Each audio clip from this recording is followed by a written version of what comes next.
यी कथाहरू काल्पनिक घटनामा आधारित हुन्। कसैको जीवनसँग मेल खान गएमा केवल संयोग मात्र हुनेछ। काठमाडौँको एक चिसो साँझ रातको 8 बजे पशुपतिनगरको रात्रि बस छुट्दै थियो। यात्रुहरू आफ्ना सिटमा बस्दै थिए। ती यात्रुहरूमध्ये एक सन्देश 27 वर्षको युवक, थकित तर आँखामा नसाको हल्का झिल्को। कसैले बुझ्ने गरी होइन, तर उसले यात्रा अघि केही सेवन गरेको थियो। बस सहर छोड्दै गर्दा बिस्तारै अँध्यारोले सबैलाई निल्न थाल्यो। मध्यरात करिब 12 बजी बस पत्लयाको घना जङ्गलमा पुग्यो। ड्राइभरले हल्का गाडी रोक्दै आवाज दियो, 5 मिनट रोकिन्छौँ है, को जानुहुन्छ गएर आउनुहोस्। सन्देश पनि बाहिर निस्क्यो। जङ्गल सन्नाटा, तातो हावा र हल्का झिसमिसे बत्ती उज्यालो।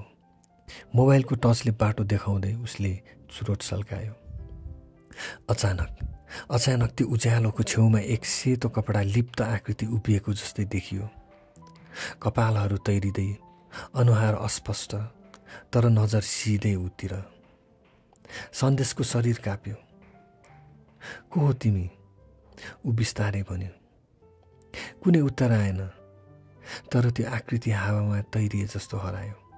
त्यही क्षण सन्देशले होस गुमाउन पुग्यो र साथीहरूले हतार फर्केर आएर उसलाई बसमा हालिदिए। ड्राइभरले पनि समय नष्ट नगरी सिधा बस चलायो। सन्देश सिटमा लडेको थियो। पसिना र ज्वरोले पोलिरहेको थियो। पशुपतिनगर पुग्ने बित्तिकै उसलाई अस्पताल पुर्याइयो। डाक्टरले नाडी हेरे, आँखामा टच हाने। कुनै चोट छैन, तर शरीरमा नसाको मात्रा अत्याधिक छ।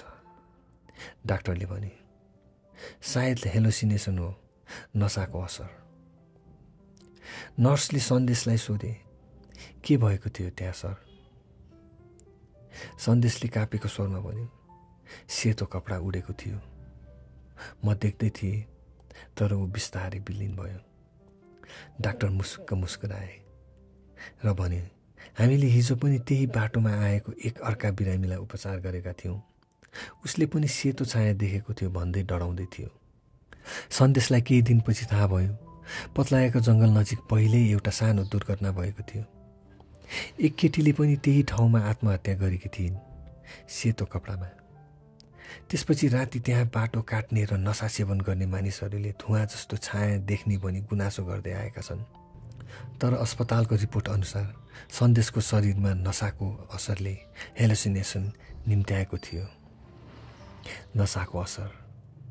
रहस्य के थियो भने त्यो सेतो आकृति सायद उसको भ्रम मात्र थियो। तर वास्तविकता के हो भन्ने आजसम्म कसैले पनि ठ्याक्कै भन्न सकेको छैन। कसैले भन्छ सेतो छाया केवल उनीहरूलाई देखिन्छ जसले आफ्नो विवेक हराउँछन्। सन्देशको मामलामा अस्पतालको रिपोर्टले नसाको कारणले हेलोसिनेसन भएको भए पनि सेतो आकृति साँच्चीकै आत्मा हो कि नसाले देखेको भ्रम भन्ने कुरा तय नै भएन। त्यो ठाउँमा भएका पुराना पीडाले सन्देशलाई असर गर्ने पक्कै नै भयो। सन्देशले आफूलाई सम्हालेर सहर फर्कियो, तर उसको मनमा त्यो रातको 300 याद कहिल्यै मेटिएन।